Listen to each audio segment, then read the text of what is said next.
ತಾಯಿಯರ ಆದ್ಯ ಕರ್ತವ್ಯ ಆಗಿದೆ. ಅದರಂತೆ ನೀನು ಗಂಡನ ಮನೆಯಲ್ಲಿ ಸುಖವಾಗಿ ಇರುವುದು ನನ್ನ ಆಶಯ. ನೀವು ಯಾರು ಹೇಳ್ತೀರಾ ನಾನು ಮದುವೆ ಆಗ್ತೀನಿ, ಆದ್ರೆ ಆ ಹುಡುಗ ಯಾರು? ನೀನು ಕೇಳಲು ಸರಿಯಮ್ಮ. ಅವನು ನೋಡಲು ರೂಪವಂತ, ಅವನು ಮಾತಿನಲ್ಲಿ ಮಾಣಿಕ್ಯ ತರುವಂತ, ಅವನು ನಮ್ಮ ಮನೆತನಕ್ಕೆ ಮಾಣಿಕ್ಯ ತರುವಂತ ಅವನೇ ನನ್ನ ಭದ್ರತೆಗೆ ಇರುವ ಶೇಖರನು. ಅವನೊಂದಿಗೆ ನೀನು ಮದುವೆಯಾಗಲೇಬೇಕಮ್ಮ. ಅಂದ್ರೆ ಅಂದ್ರೆ ನನ್ನ ಸೆಕ್ಯೂರಿಟಿ ಶೇಖರನೊಂದಿಗೆ ನೀನು. ಅಪ್ಪ, ಏನ್ ಮಾತಾಡ್ತಾ ಇದ್ದೀರಾ ನೀವು?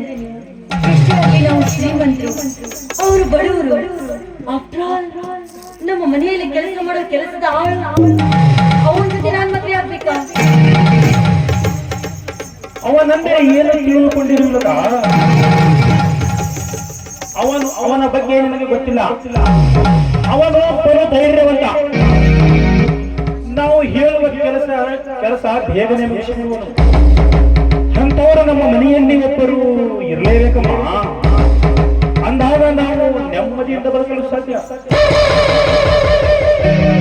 ರೋಗಿ ಬಯಸಿದ್ದು ಹಾಲು, ವೈದ್ಯ ಹೇಳಿದ್ದು ಹಾಲು. ಹಾಗೆ ಆಯ್ತಪ್ಪ, ನೀವ್ ಯಾರು ಹೇಳ್ತಿರೋ ಅವ್ರ ಜೊತೆ ನನ್ನ ಮದ್ವೆ ಆಗ್ತೀನಿ. ಆಯ್ತಮ್ಮ, ತಂದೆ ಮಾತಿಗೆ ನೀನು ಒಪ್ಪಿದ್ದೀಯಲ್ಲ, ಇಂದು ನನಗೆ ಸಂತೋಷವಾಯಿತು. ಲತಾ, ನೆನೆಸುವಷ್ಟರಲ್ಲಿ ಇಲ್ಲೇ ಬಂದರಮ್ಮ ಆ ಶೇಖರನು.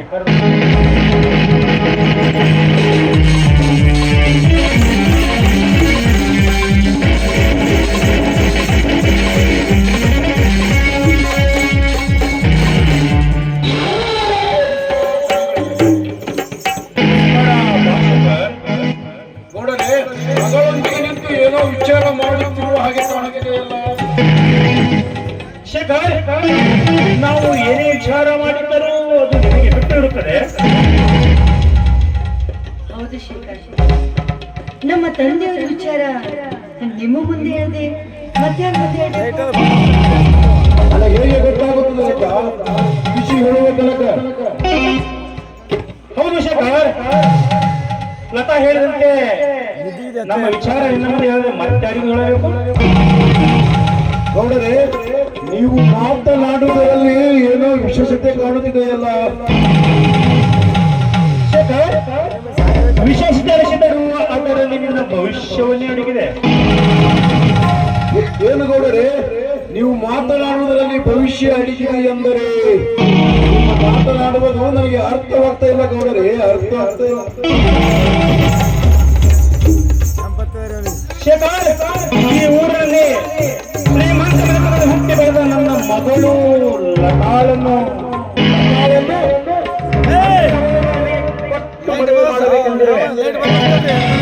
ಏನು ಗೌಡರೇ, ಅಪಹಾಸ್ಯ ಮಾಡುತ್ತಿರುವಿರೇನು? ಇದು ಅಪಹಾಸ್ಯ ಅಲ್ಲ ಶೇಖರ್. ನಾವು ಒಂದು ಮಾತನಾಡಿ ತೀರ್ಮಾನಕ್ಕೆ ಬಂದಿದ್ದೀವಿ. ಈಗ ನಿನ್ನ ಒಪ್ಪಿಗೆ ಅಷ್ಟೇ ಬೇಕು, ಸಾಕು. ಗೌಡರೇ, ನಾನು ಒಪ್ಪುತ್ತೇನೆ, ಆದರೆ ನಿಮ್ಮ ಮಗಳು ಒಪ್ಪಬೇಕಲ್ಲ. ಶೇಖರ್, ನಾನು ಆಗಲೇ ಒಪ್ಪಿಸಿದ್ದೇನೆ, ಇನ್ನೊಮ್ಮೆ ನಿನ್ನ ಮುಂದೆ ಒಪ್ಪಿಸಿದ್ದೇನೆ.